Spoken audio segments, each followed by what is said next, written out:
Hi friends, welcome to Taj kitchen. Friends, ఈరోజు special dish ఏంటంటే fish curry. So ఈరోజు మంచి రుచికరమైన ఫిష్ కర్రీని మీ ముందుకు తీసుకొని వచ్చాం.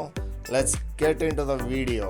సో ఫ్రెండ్స్, ఆల్రెడీ మార్కెట్లో అయితే పర్చేస్ చేసాం ఫిష్ని. అక్కడే క్లీనింగ్ కూడా జరిగిపోయింది. ఇంటికి తెచ్చిన తర్వాత కూడా ఇలాంటివి కొన్ని చూసుకోవాల్సి ఉంటుంది. రుచి మంచిగా ఉండాలి, కూరలో మంచి రుచి రావాలి అంటే ఖచ్చితంగా మనం మళ్ళీ దాన్ని శుభ్రంగా క్లీన్ చేసుకోవాలి. సో ఈ రకంగా ఫ్రెష్గా క్లీన్ చేసేసుకోండి. క్లీన్ చేసిన తర్వాత ఉప్పుతో కడుక్కోవాలి. కళ్ళుప్పు ఉంటుంది కదా, ఆ ఉప్పు వేసేసి 1 నుంచి 2 సార్లు వరకు బాగా ఫ్రెష్గా కడుక్కుంటే ఏమవుతుందంటే నీసు వాసన అన్నది లేకోకుండా పోతుంది.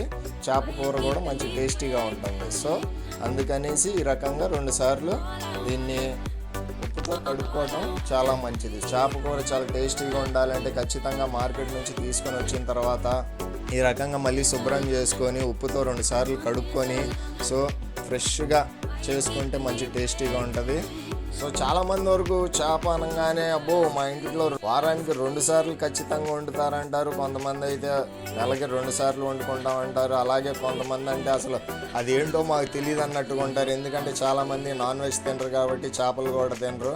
కొంతమంది అయితే ముక్కుకి పట్టేసుకొని ఉంటారు నీసు వాసన అనేసి. సో బహుశా వాళ్ళు ఎప్పుడో ఒకసారి తిన్నప్పుడు ఆ చేప వాసన వచ్చి ఉండొచ్చు. అంటే చేప సరిగ్గా కడగపోయినా చేయనా కానీ నీసు వాసన వస్తుంది. సో మంచిగా కడిగి తింటే మటుకి ఇంకా ఎప్పటికీ వాళ్ళు రుచి అన్నది వదలరు. సో చేప కూడా చాలా బాగుంటుంది, హెల్దీ ఫుడ్ అన్నమాట.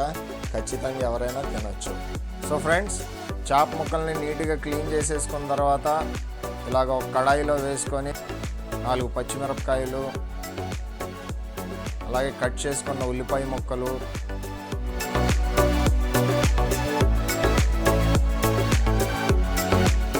అల్లం వెల్లుల్లి పేస్ట్,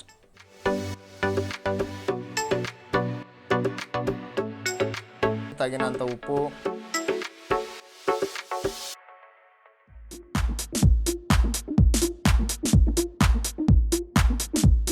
కారం సుమారుగా 4 టేబుల్ స్పూన్స్,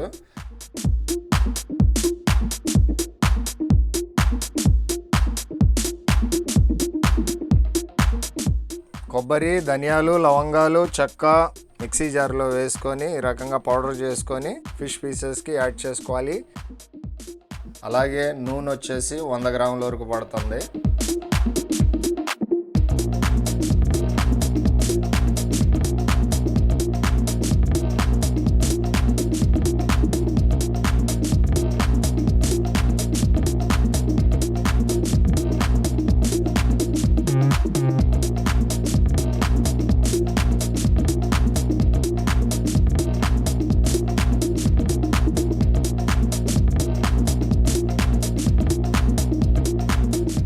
యాక్చువల్గా ఈ ప్రాసెస్ అంతా 20 మినిట్స్ వరకు నడుస్తుంది. చేసుకున్న తర్వాత చేయాల్సింది ఒకటి, తీసుకుని వెళ్ళి స్టవ్ మీద పెట్టడమే.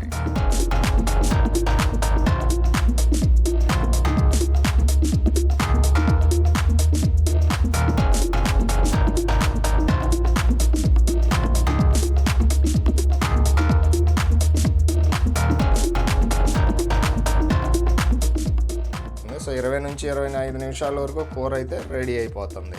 సో ఫ్రెండ్స్, అప్పుడప్పుడు 1 నుంచి 2 సార్లు వరకు కింద మాడుకోకుండా ఉండడానికి జస్ట్ కడాయిని ఈ రకంగా గుడ్డతో పట్టుకొని జస్ట్ ఇలా లెఫ్ట్ రైట్కి ఇలా నెమ్మదిగా ఊపుతూ రౌండ్గా అలా చేయాలి. తప్పితే అలాంటి స్పూన్స్ వగైరాలు తీసుకొని చేప ముక్కల్ని తిప్పితే ఇరిగిపోతాయి, కూరలో కలిసిపోతాయి అన్నమాట. సో ఇలా చేయకూడదు.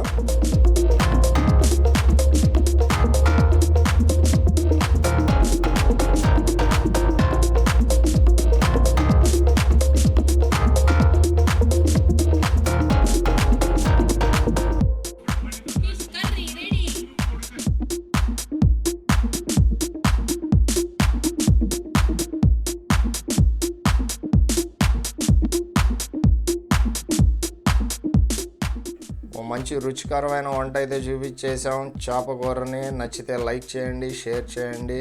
అలాగే ఒకవేళ మీరు మా ఛానల్కి కొత్త అయితే సబ్స్క్రైబ్ కూడా చేసుకోండి.